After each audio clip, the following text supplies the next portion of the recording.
नमस्कार मेरे प्यारे साथियों, स्वागत है आप सभी का आपका अपना यूट्यूब चैनल जीटीएम क्लासेस में। दोस्तों आज इसकी वीडियो में हम हिंदी का आपको टॉप 50 वीवीआई ऑब्जेक्टिव क्वेश्चन बताएंगे जो आज का पेपर होने वाला है। दोस्तों 22 फरवरी को ये 50 में से बहुत सारे प्रश्न जो होंगे सेम टू सेम हूबहू लड़ेगा। दोस्तों ये मेरा 100% गारंटी है, इसलिए आप सभी विद्यार्थी इस वीडियो में 1 से लेकर 50 तक पूरी कॉन्सेंट्रेशन के साथ बने रहिएगा, एक भी प्रश्न स्किप नहीं कीजिएगा। ठीक है, सारा प्रश्न चुनिंदा है। तो आइए हम वीडियो का स्टार्ट करते हैं। देखिए पहला प्रश्न, श्रम विभाजन और जाति प्रथा का रचनाकार कौन है। दोस्तों काफी महत्वपूर्ण है पहला नंबर प्रश्न आपके बोर्ड एग्जाम के लिए। आपको ये प्रश्न बताना कि श्रम विभाजन और जाति प्रथा का रचनाकार कौन है, तो भीमराव अंबेडकर है। ऑप्शन नंबर यहाँ पे ए जो होगा हमारा बिल्कुल करेक्ट आंसर हो जाएगा। आप सभी विद्यार्थी ये प्रश्न को अच्छे तरीके से याद रखिएगा। ठीक है, चलिए अगला प्रश्न हम देख लेते हैं। दूसरा नंबर कहता है कमर कसना मुहावरे का अर्थ है। दोस्तों काफी महत्वपूर्ण प्रश्न, बताइए कमर कसना का मुहावरे का अर्थ क्या हो जाएगा, तैयार होना हो जाएगा। नहीं, ऑप्शन नंबर यहाँ पे जो बी होगा क्या हो जाएगा, बिल्कुल हमारा सही आंसर हो जाएगा। ठीक है,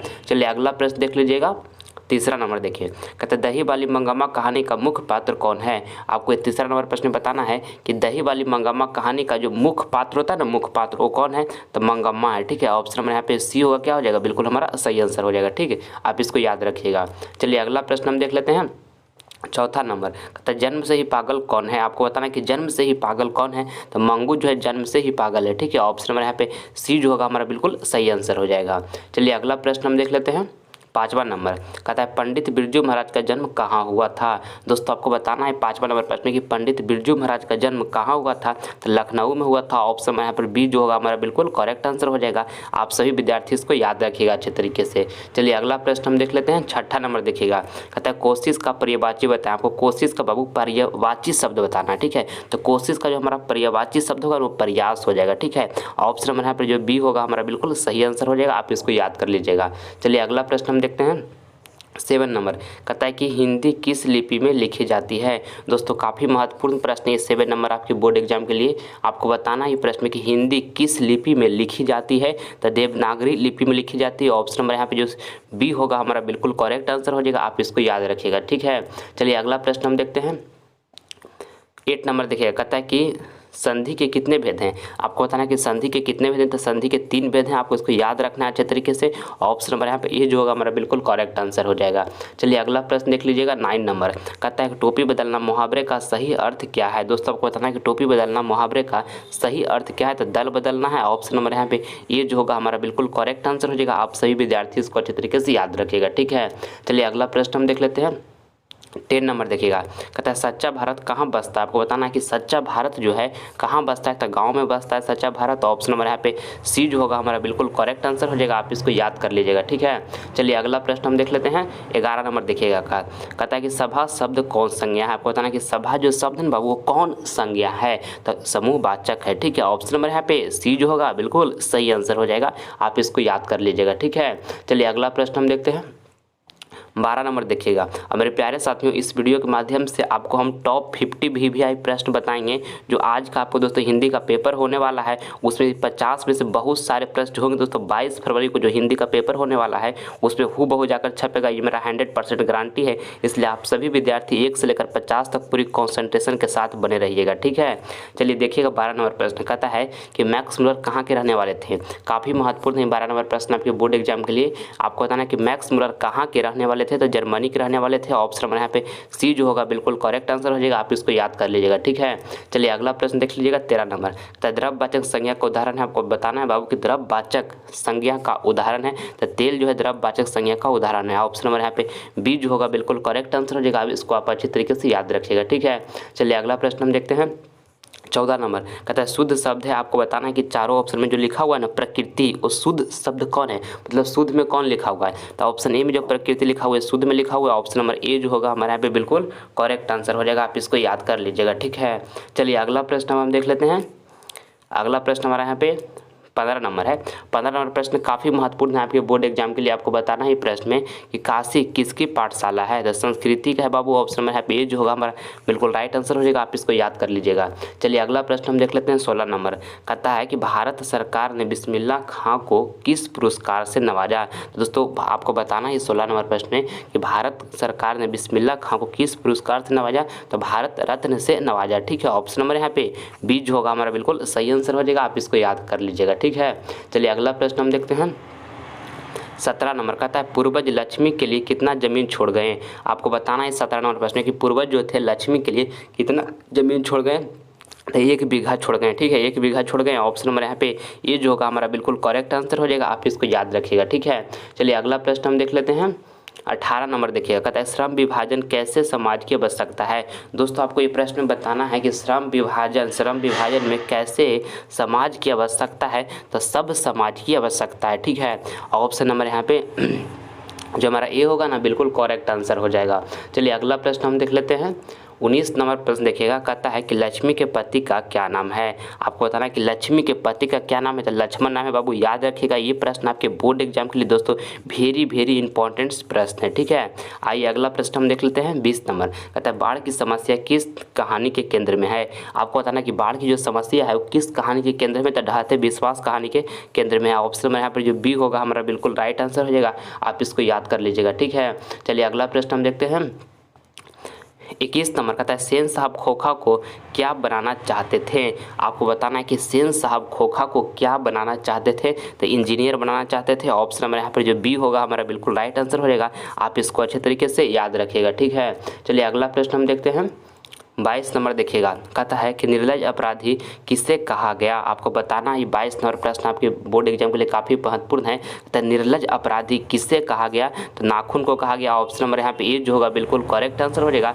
आप सभी विद्यार्थी बाबू ये प्रश्न को याद रखिएगा अच्छे तरीके से। ठीक है, चलिए अगला प्रश्न हम देखते हैं। 23 नंबर बिस्मिल्लाह खां का संबंध किससे है। आपको बताना है 23 नंबर प्रश्न में कि बिस्मिल्लाह खां का जो संबंध है वो किससे है, तो दोस्तों शहनाई से है। ठीक है, ऑप्शन नंबर यहाँ पे जो डी होगा बिल्कुल करेक्ट आंसर हो जाएगा। आप सभी विद्यार्थी इसको अच्छी तरीके से याद रखिएगा। ठीक है, चलिए अगला प्रश्न हम देखते हैं। 24 नंबर देखिएगा, कहता है कि निम्नलिखित में सर्वनाम है। आपको बताना है कि निम्नलिखित में सर्वनाम है, तो निम्नलिखित में जो सर्वनाम मैं जो है ना हमारा सर्वनाम है। ऑप्शन नंबर यहाँ पे जो सी होगा हमारा बिल्कुल करेक्ट आंसर हो जाएगा। ठीक है, चलिए अगला प्रश्न हम देखते हैं।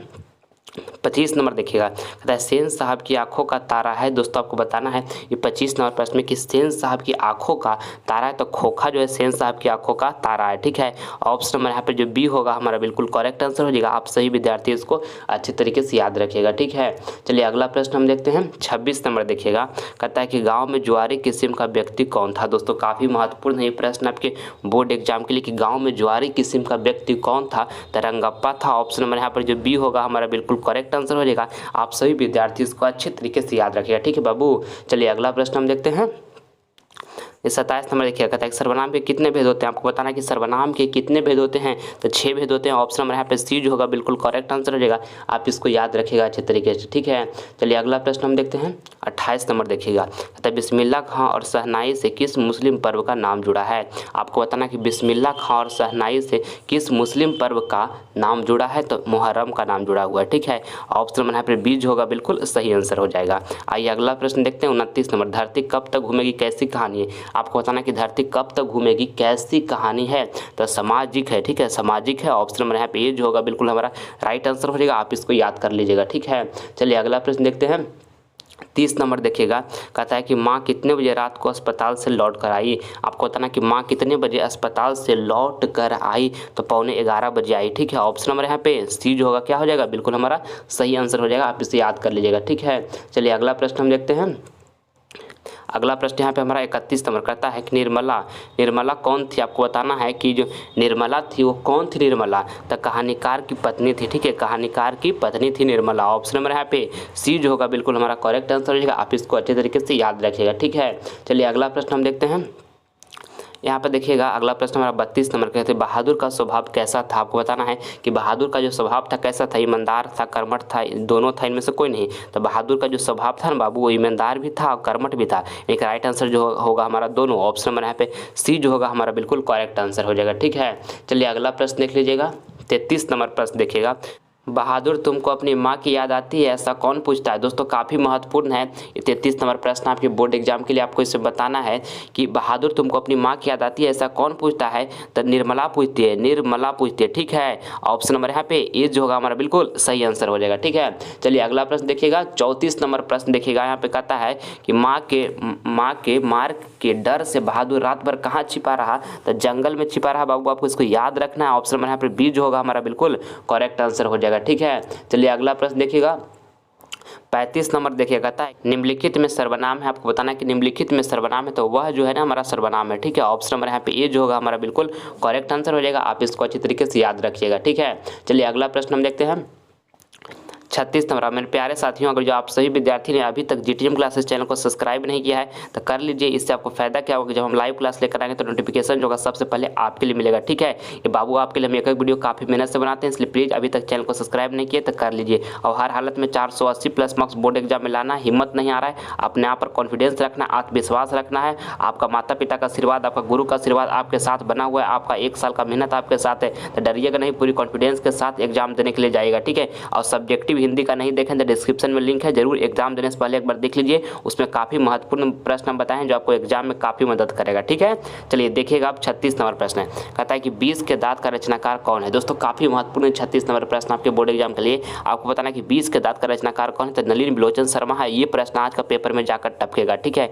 इस बात को ध्यान रखिएगा। तो ऑप्शन नंबर बी जो होगा हमारे यहाँ पे बिल्कुल करेक्ट आंसर हो जाएगा। चलिए अगला प्रश्न देखते हैं 37 नंबर देखिएगा, कहता है हाथ साफ करना मुहावरे का सही अर्थ क्या है। आपको बताना कि हाथ साफ करना मुहावरे का जो सही अर्थ है वो क्या है, तो चोरी करना है। ठीक है, ऑप्शन नंबर यहाँ पे सी जो होगा हमारा बिल्कुल राइट आंसर हो जाएगा। आप इसको याद कर लीजिएगा। ठीक है, आइए अगला प्रश्न देखते हैं 38 नंबर, कहता है हिरोशिमा किस देश में है। आपको बताना कि हिरोशिमा जो है ना वो किस देश में है, तो जापान में है। ठीक है, ऑप्शन नंबर यहाँ पे सी जो होगा हमारा बिल्कुल राइट आंसर हो जाएगा। आप इसको अच्छे तरीके से याद रखिएगा। ठीक है, चलिए अगला प्रश्न हम देखते हैं 39 नंबर, कहता है बहादुर पर कितने रुपए की चोरी का इल्जाम लगा था। आपको बताना है बाबू बहादुर पर कितने रुपए की चोरी का इल्जाम लगा था, तो 11 रुपये का लगा था। इसको आपको अच्छी तरीके से याद रखना है। ऑप्शन नंबर डी जो होगा हमारा बिल्कुल करेक्ट आंसर हो जाएगा। ठीक है, और दोस्तों ये प्रश्न काफ़ी महत्वपूर्ण है, ये प्रश्न भी आज का पेपर में जाकर छपेगा, वेरी वेरी इंपॉर्टेंट है। ठीक है, चलिए अगला प्रश्न हम देखते हैं 40 नंबर देखिएगा, कहता है कि एडी शब्द का विलोम है। आपको बताना एडी शब्द का विलोम, विलोम मतलब होता है ना वो उल्टा। ठीक है, विलोम मतलब क्या होता है, उल्टा। तो एडी का आपको उल्टा शब्द बताना है, तो क्या हो जाएगा, चोटी हो जाएगा। यानी कि ऑप्शन नंबर यहाँ पे सी जो होगा ना बिल्कुल करेक्ट आंसर हो जाएगा।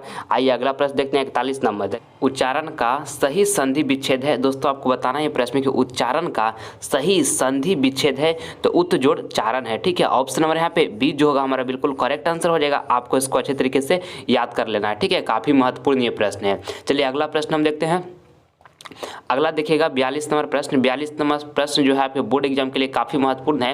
कहता है कि चंचलता किस शब्द का पर्यायवाची शब्द है। आपको बताना कि चंचलता जो है ना किस शब्द का पर्यायवाची शब्द है, तो दोस्तों लक्ष्मी का पर्यायवाची जो है ना चंचलता है। ठीक है, ऑप्शन नंबर यहाँ पे सी जो होगा हमारा बिल्कुल करेक्ट आंसर हो जाएगा।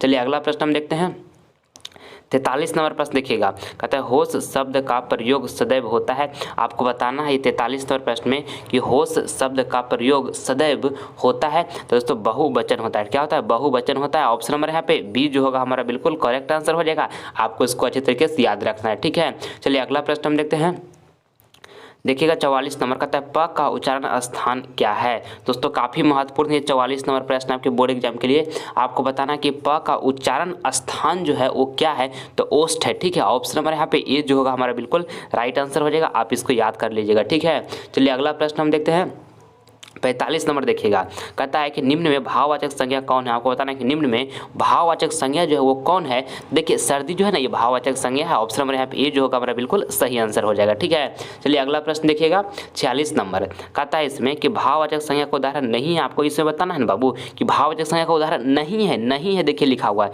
तो राम जो है ये नहीं है। ऑप्शन नंबर यहाँ पे बी जो होगा हमारा बिल्कुल सही आंसर हो जाएगा। चलिए अगला प्रश्न देखते हैं 47 नंबर प्रश्न देखिएगा, कहता है मंगू के अलावा उनकी माँ की कितनी संतानें थी। आपको बताना कि मंगू के अलावा उनकी माँ की कितनी संतानें थी, तो 2 संतानें थी। ठीक है, ऑप्शन नंबर यहाँ पे ये जो होगा हमारा बिल्कुल सही आंसर हो जाएगा। आपको इसको अच्छे तरीके से याद कर लेना है। ठीक है, चलिए अगला प्रश्न हम देखते हैं 48 नंबर देखिएगा, कहता है महात्मा गांधी के पिता का क्या नाम था। आपको बताना कि महात्मा गांधी का जो पिता थे उनका नाम क्या था, तो करमचंद गांधी नाम था। क्या नाम था, करमचंद गांधी नाम था। ऑप्शन नंबर यहाँ पे सी होगा हमारा बिल्कुल करेक्ट आंसर हो जाएगा। आप इसको याद कर लीजिएगा। ठीक है, चलिए अगला प्रश्न हम देखते हैं 49 नंबर देखिएगा, कहता है हमारी नींद की कवि कौन है। आपको बताना कि हमारी नींद की जो कवि है ना, हमारी नींद की कवि वो कौन है दोस्तों, तो बीरेन डगवाल है। ठीक है, ऑप्शन नंबर यहाँ पे बी जो होगा हमारा बिल्कुल सही आंसर हो जाएगा। आप इसको याद रखिएगा। ठीक है, चलिए अगला प्रश्न हम देखते हैं 50 नंबर देखिएगा, कहता है कि किस नदी के बांध के नीचे लक्ष्मी का घर था। दोस्तों काफ़ी महत्वपूर्ण है 50 नंबर प्रश्न आपके बोर्ड एग्जाम के लिए। कहता है किस नदी के बांध के नीचे लक्ष्मी का घर था, तो देवी नदी के बांध के नीचे